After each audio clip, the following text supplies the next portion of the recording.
I would help you if I were there. इसका मतलब है मैं आपकी मदद करता अगर मैं वहाँ होता। इसको आप ऐसे भी बोल सकते हैं, I would have helped you if I had been there, or I would have helped you had I been there. इन तीनों सेंटेंसेस का मतलब सेम है, यानी आपके पास 3 ऑप्शंस हैं. It means you have 3 options to express your one idea. Grammar enhances our creativity and innovation. Hi there, I'm Rajesh Jha and you are learning Standard English at C for English. इस video में हम 16 modal verbs को details में study करेंगे.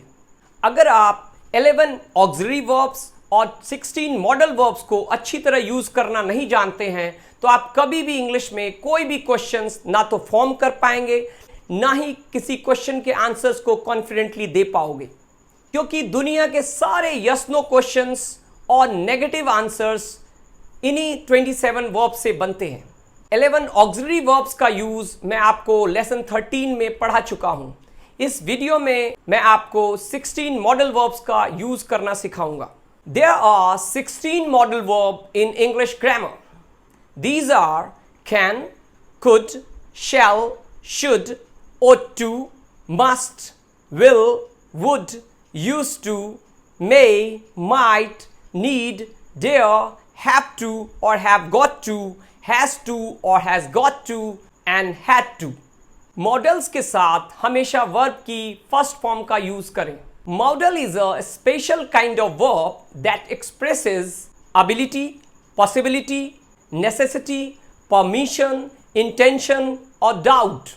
Modal एक विशेष तरह का verb होता है जिसका प्रयोग योग्यता, संभावना, आवश्यकता, इरादा, अनुमति और संदेह को दर्शाने के लिए किया जाता है.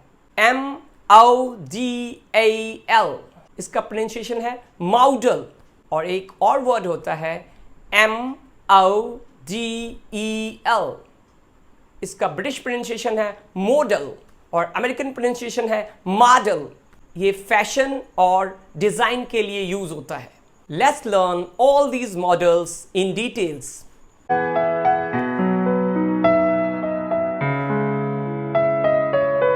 मॉडल्स के साथ हमेशा V1 यानी वर्ब की फर्स्ट फॉर्म का प्रयोग करें, लेकिन अगर मॉडल्स के बाद हैव या बी आ जाए तो V3 का प्रयोग करें. First one is can. यह प्रेजेंट टेंस में एबिलिटी को दिखाता है. For example, I can drive a car. मैं कार चला सकता हूं. I can't fly a plane. मैं प्लेन नहीं उड़ा सकता हूं. Second one is could. ये कैन का पास्ट टेंस है. I could drive a car और I could have driven a car. मैं कार चला सकता था. Could का यूज प्रेजेंट टेंस में रिक्वेस्ट व परमिशन के लिए भी होता है. For example, could you repeat it? क्या आप इसे दोहरा सकते हैं? Third one is shall. ये हमेशा फ्यूचर टेंस में ही यूज होता है. For example, I shall make you understand. मैं आपको समझाऊंगा. Fourth one is should. ये शैल का पास्ट टेंस है. For example, I told Ram yesterday that I should see him on Sunday. मैंने राम से कल कहा कि मैं उसे संडे को मिलूंगा.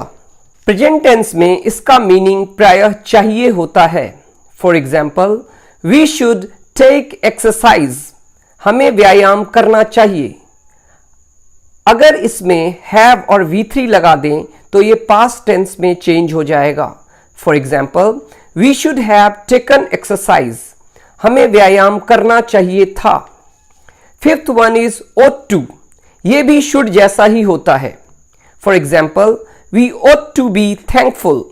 हमें शुक्रगुजार होना चाहिए. We ought to have been thankful. हमें शुक्रगुजार होना चाहिए था. Sixth one is must. ये स्ट्रॉन्ग डिजायर के लिए यूज होता है. For example, we must obey the traffic rules. हमें यातायात के नियमों का पालन अवश्य करना चाहिए. Past tense, we must have obeyed the traffic rules. हमें यातायात के नियमों का पालन करना ही चाहिए था. Seventh one is will. ये हमेशा फ्यूचर टेंस में यूज होता है। I will pray to God, मैं भगवान से प्रार्थना करूंगा। 8th वन इज वुड, ये विल का पास्ट टेंस है। For example, my father promised me yesterday that he would buy me a new mobile. मेरे पापा ने कल मुझसे वादा किया कि वो मेरे लिए नया मोबाइल खरीदेंगे। वुड का यूज पास्ट के इमेजिनरी एक्शन के लिए भी होता है। For example, I would help you if I were there, or I would have helped you if I had been there. Means मैं आपकी मदद करता अगर मैं वहां होता। इसमें सभी सब्जेक्ट के साथ वर्ब का प्रयोग होता है, चाहे वो I हो, we हो, you हो। 9th one is used to, ये पास्ट टेंस के रूटीन या ऑल टाइम एक्शन को दिखाता है। For example, I used to play cricket daily when I was a child. मैं प्रतिदिन क्रिकेट खेला करता था जब मैं बच्चा था। 10th वन इज need, ये जरूरत को दिखाता है। I need learn English, मुझे इंग्लिश सीखने की जरूरत है। need एक मेन वर्ब भी है, इसलिए हम इसमें to भी लगा सकते हैं। For example, I need to learn English, इसका मतलब भी वही है, both are right।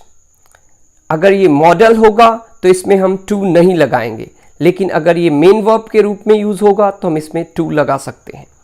I need have learned English, मुझे इंग्लिश सीखने की जरूरत थी। 11th वन इज डेयर, ये हिम्मत यानी करेज को दिखाता है। For example, I dare not face him, मुझ में उसे फेस करने की हिम्मत नहीं है। 12th वन इज मेई, इसका यूज प्रेजेंट में परमिशन के लिए होता है। For example, may I sit here, क्या मैं यहां बैठ सकता हूं। प्रेजेंट एंड पास्ट टेंस में ये हाई पॉसिबिलिटी को दिखाता है। For example, you may have understood the importance of grammar, आप व्याकरण की अहमियत को समझ चुके होंगे। Future tense, it may rain today, आज बारिश हो सकती है। 13th वन इज माइट, ये मे का पास्ट टेंस है।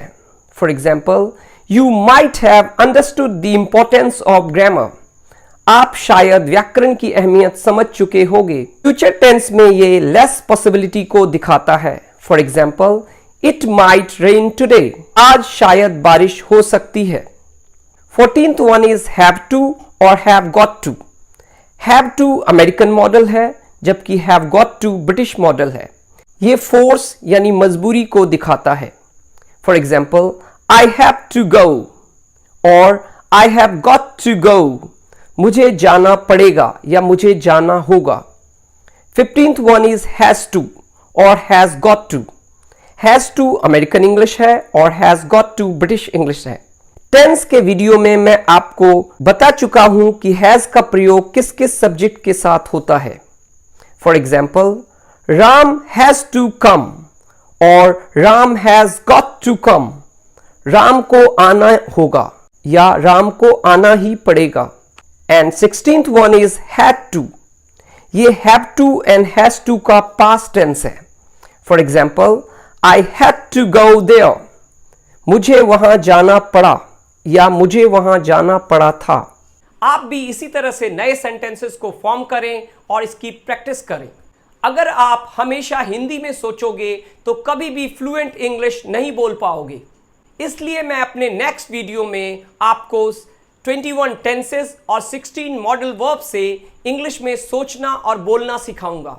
सो wait and watch and please develop an attitude of gratitude through like, share, subscription and comment.